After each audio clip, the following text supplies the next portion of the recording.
Bible कहता है कि परख कर देखो यहोवा कैसा भला है, और जो व्यक्ति उसका शरण लेता है वो व्यक्ति धन्य हो जाता है। हम कुछ हफ्तों से परमेश्वर के भलाई के बारे में स्मरण कर रहे हैं, परमेश्वर के भलाई के बारे में हम देख रहे हैं, और मैं विश्वास करता हूं कि परमेश्वर की भलाई, परमेश्वर की करुणा हम हर एक व्यक्तियों के ऊपर है। हम हर एक व्यक्ति जो उस पर विश्वास करते हैं, उसकी भरपूर करुणा, उसकी भरपूर भलाई हमारे जीवन पर रहती है।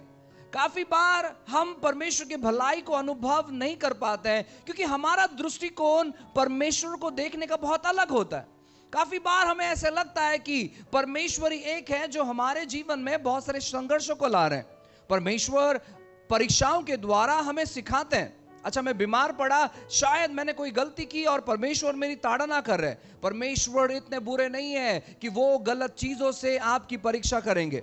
मैं नहीं जानता हूं कि आपने किस किस व्यक्तियों को सुना है, कौन से संदेशों को सुना है, आपने अपने वचनों को किस प्रकार पढ़ा है, लेकिन जब मैं बाइबल पढ़ता हूं तो मैं देखता हूं कि परमेश्वर बहुत अच्छा है और परमेश्वर बहुत भला है। वो हमारे बारे में कभी कोई बुरा विचार नहीं करता है। खास करके इस 21वीं सदी के लोगों के बारे में परमेश्वर बिल्कुल भी बुरा विचार नहीं करता है, क्योंकि हमारे लिए 2000 साल पहले उन्होंने अपने इकलौते बेटे को इस पृथ्वी पर भेजा, और वो यीशु मसीह जो है क्रूस पर मरे, वो हमारे लिए क्रूस पर चढ़ाए गए, हमारे लिए उन्होंने हर प्रकार का दुख सहा ताकि हम एक सर्वोत्तम जीवन इस पृथ्वी पर अनुभव कर पाए। हमारा परमेश्वर इतना अच्छा परमेश्वर है कि उसने अपना सबसे सर्वोत्तम चीज हमारे लिए बलिदान कर दिया। इसलिए बलिदान नहीं किया कि हम बहुत सारी पीड़ा और दुखों के साथ अपना जीवन बिता पाए। फिर उसके बाद हमने देखा खास करके अय्यूब के जीवन के बारे में, जहां पर अय्यूब तरह तरह की बातें करता है, और फिर उसके बाद जहां पर अय्यूब बात करता है दुख सहन करने के बारे में, तो वो बात करता है अपने बीमारी के बारे में, कि वो कहता है कि मैंने इतना अच्छा अनुभव किया है, तो अगर थोड़ा बहुत बीमारी मेरे जीवन में आया तो क्या मैं उसे सहन नहीं कर सकता हूं। और फिर गए संडे हमने आपको बताया कि किस प्रकार हमारा परमेश्वर हमें चंगाई से आशीषित करना चाहता है। अगर हम किसी भी तौर पर बीमार है या थोड़ी सी भी कोई बीमारी हमारे अंदर है, तो परमेश्वर नहीं चाहता है कि हम उस बीमारी में पीड़ित रहे।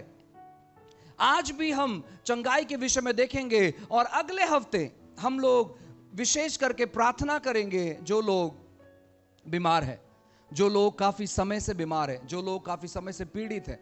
जो लोग बीमार है, बाइबल आपके बारे में कहता है कि आपको प्रार्थना करने की आवश्यकता है। याकूब के किताब के अनुसार जो पीड़ित है वो प्रार्थना करे, जो दुखित है वो प्रार्थना करे। बीमारी किसी भी प्रकार का आनंद लेकर नहीं आती है, बीमारी दुखों को लेकर आता है। सो जो दुखित है, बाइबल कहता है प्रार्थना करे। लेकिन साथ ही साथ बाइबल कहता है कि तुम में से अगर कोई बीमार है तो वो प्राचीन को बुलाए और वो तुम पर तेल मलकर प्रार्थना करेंगे और तुम चंगे हो जाएंगे। मैंने अपनी सेवकाई में देखा है मुर्दे जिंदा होते हुए, मैंने देखा है कि लोगों का ऑपरेशन रुकते हुए, मैंने देखा है जो रिपोर्ट्स डॉक्टर के बदलते हुए, मैंने देखा है कैंसर के लोग चंगे होते हुए, मैंने देखा है कि जो गांठ लोगों को हो गई है गांठ पिघलते हुए। और मैं विश्वास करता हूं कि परमेश्वर उन बातों को लगातार तौर पर करते हैं अपने लोगों के लिए। सो अगले संडे हम प्रार्थना करेंगे उन लोगों के लिए जो बीमार हैं, और विश्वास करेंगे कि उसी समय वे लोग चंगे हो जाए। और अगर उस समय वे चंगे नहीं होंगे तो कुछ हफ्ते में वे लोग चंगे हो जाएंगे। अगर कुछ हफ्ते में चंगे नहीं होंगे तो कुछ महीनों में चंगे हो जाएंगे। लेकिन मैं विश्वास करता हूं कि अगले संडे जब हम प्रार्थना करेंगे तो ये भवन के अंदर ही वे लोग चंगे होने चाहिए। सो मैं आप लोगों के लिए प्रार्थना करूंगा, लेकिन अगले हफ्ते स्पेशली मैं दुआ करूंगा तेल मलते हुए, आपको सिखाते हुए कि किस प्रकार आप अपने चंगाई को ग्रहण कर सकते हैं। कोई भी व्यक्ति, जो व्यक्ति यीशु को जानता है, जो व्यक्ति यीशु को नहीं जानता है, ऐसे लोगों को आप लेकर आ सकते हैं। खास करके उनके लिए प्रार्थना होगा और हम सब मिलकर उनके लिए प्रार्थना करेंगे और परमेश्वर हमारी प्रार्थना को सुनकर जवाब देंगे। हालेलुया। परमेश्वर बहुत अच्छा है और परमेश्वर बहुत भला है, और परमेश्वर कहता है उसे चखने के लिए। आप कैसे उसे चखते हैं? उसके वचनों को पढ़ते हुए। जब आप के साथ परमेश्वर का वचन बात करने लगता है, आप उसे अनुभव करते हैं और आप उसे चखने लगते हैं। क्यों बहुत सारे लोग परमेश्वर को चखते नहीं मालूम है? क्योंकि वे परमेश्वर के वचनों को सही तौर पर पढ़ते नहीं है। वे परमेश्वर के वचनों को सही तौर पर नहीं पढ़ने की वजह से वे परमेश्वर के बारे में गैर समझ रखते हैं, और उसी की वजह से वे अपनी पीड़ाओं से, अपनी बीमारियों से बाहर नहीं आ पाते। वो कहते हैं परमेश्वर की इच्छा होगी तो परमेश्वर मुझे चंगा करेगा, परमेश्वर का जब समय आएगा तब परमेश्वर मुझे चंगा करेगा, परमेश्वर से मैं प्रार्थना करूंगा, मैं तो अपना काम कर रहा हूं और परमेश्वर देखते कब अपना काम करेगा। नहीं नहीं नहीं, मैं आपको बताना चाहता हूं परमेश्वर का समय अभी है। परमेश्वर आपको अभी चंगा करना चाहता है। उसके समय के लिए वो देरी नहीं लगाता है आपके जीवन में बदलाव और परिवर्तन देखने के लिए। वो कभी नहीं कहता है अच्छा तेरी बीमारी अब बहुत थोड़ी सी है और छोटी सी है, जब ये बहुत बढ़ जाएगी तब मैं तुझे चंगा करूंगा। बिल्कुल भी नहीं। परमेश्वर बहुत अच्छा है, परमेश्वर दयालु है, परमेश्वर कृपालु है और परमेश्वर अनुग्रहकारी है। सो ये आज और आने वाला जो हफ्ता है हम विशेष करके चंगाई के बारे में देखेंगे, क्योंकि मैं जानता हूं कुछ समय के बाद हमें इन संदेशों का बहुत ज्यादा जरूरत पड़ने वाला है, क्योंकि बहुत सारी बीमारियां और बहुत सारी बहुत सारी समस्याएं दिन प्रतिदिन बढ़ते चले जा रही है। बीमारियां किसी भी तौर पर कम नहीं होने वाली है, बीमारियां बढ़ने वाली है। लेकिन साथ ही साथ अगर आप अपने परमेश्वर के बारे में जानेंगे कि आपका परमेश्वर चंगा करने वाला परमेश्वर है, आपका परमेश्वर सेहत प्रदान करने वाला परमेश्वर है, जब आप अपने परमेश्वर के बारे में जानेंगे तो वो बीमारी आपको छू नहीं पाएगी। चाहे वो बीमारी दोपहर के समय फैले, चाहे वो बीमारी रात के समय फैले, वो आपको छू नहीं सकेगी। अगर आप अपने परमेश्वर के बारे में जानेंगे, किसी प्रकार का बीमारी आपके शरीर में प्रवेश नहीं करेगा। अगर आप अपने परमेश्वर के बारे में जानोगे, बहुत सारी बार हम क्यों पीड़ाओं में अपना जीवन बिताते, क्योंकि हम परमेश्वर के बारे में जानते नहीं है।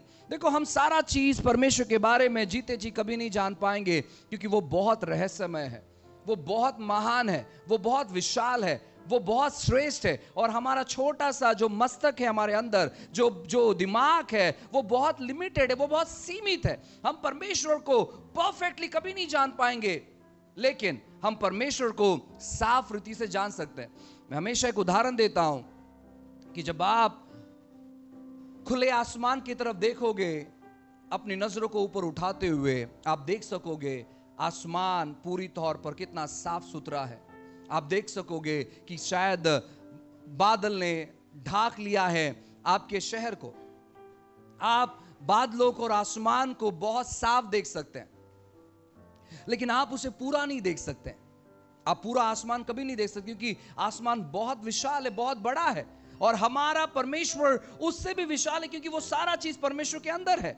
तो परमेश्वर बहुत श्रेष्ठ है, परमेश्वर बहुत महान है। लेकिन जब बात करते हैं चंगाई के विषय में, तो परमेश्वर के वचनों के माध्यम से वो उसने बताया है कि उसकी बिल्कुल भी इच्छा नहीं है कि उसका कोई भी संतान बीमारी में जीवन बिताए। उसकी बिल्कुल भी इच्छा नहीं है उसका कोई भी संतान थोड़े से भी दुख में अपना जीवन बिताए। उसकी इच्छा और उसकी योजना है कि उसके हर एक संतान परिपूर्ण चंगाई में अपना जीवन बिताए, परिपूर्ण सेहत में अपना जीवन बिताए। अपने पड़ोस वाले से कहे कि परमेश्वर की इच्छा आपके बारे में अच्छी है, परमेश्वर की योजना आपके बारे में अच्छी है।